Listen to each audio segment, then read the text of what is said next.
अस्सलामु अलैकुम वरहमतुल्लाहि वबरकातुहू नहमदुहु व नसल्ली अला रसूलिहिल करीम अम्मा बाद फ़अऊज़ु बिल्लाहि मिनश शैतानिर रजीम बिस्मिल्लाहिर रहमानिर रहीम रब्बी इश्रह ली सदरी व यस्सिर ली अमरी वहलुल उक़दतम मिन लिसानी लियफ़क़हू क़ौली रब्बी यस्सिर व ला तुअस्सिर व तम्मिम बिल खैर व बिका नस्ताईन आमीन या रब्बिल आलमीन।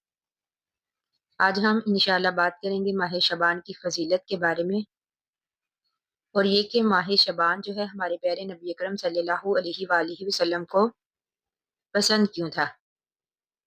क्या हम जानते हैं कि साल में एक महीना ऐसा है जब हमारे अमाल ख़ास तौर पर आसमान पर पेश किए जाते हैं, और वो महीना जो है रमज़ान का नहीं बल्कि शबान है।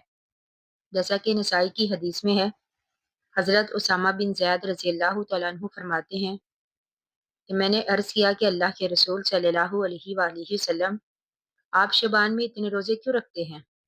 तो आप सल्लल्लाहु अलैहि वसल्लम ने फरमाया कि ये ऐसा महीना है जिससे लोग गाफिल रहते हैं। रजब और रमज़ान के दरमियान का महीना यानी शबान का।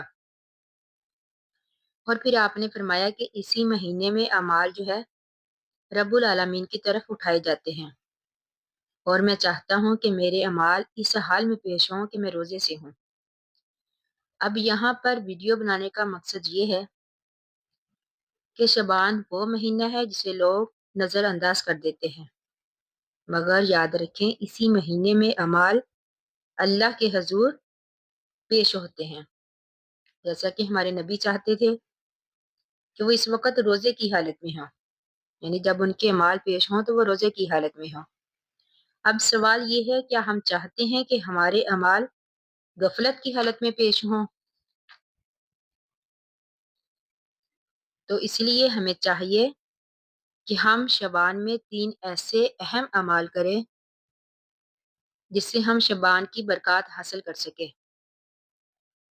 और वो काम कौन से हैं? पहले नंबर पर नफली रोज़े, यानी जितनी भी आसानी हो उतने हम रोज़े रखें। फिर दूसरे नंबर पर इस्तिग़फ़ार और तौबा करें।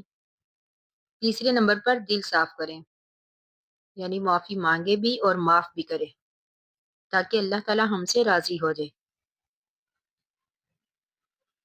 इस बात को ज़हन में रखें कि अगर अमाल पेश होने हैं तो क्यों ना हम बेहतरीन हालत में हों, ना कि गफलत की हालत में। यही है माह शबान का असल पैगाम, यानी माह शबान की बरकत से फ़ायदा हासिल करें, नफली इबादत करें, तौबा इस्तिग़फ़ार करें, कुरान मजीद की ज़्यादा से ज़्यादा तिलावत करें, ताकि जब हमारे अमाल पेश हों तो हम बेहतरीन हालत में हों। तो इसलिए अल्लाह ताला से दुआ है कि अल्लाह ताला हमें माह शबान और रमज़ान की बरकत हासिल करने की तौफ़ीक दे। आमीन सुम्मा आमीन। आखिरु दावाना अनिल हम्दुलिल्लाहि रब्बिल आलमीन। अस्सलामु अलैकुम व रहमतुल्लाहि व बरकातुहू।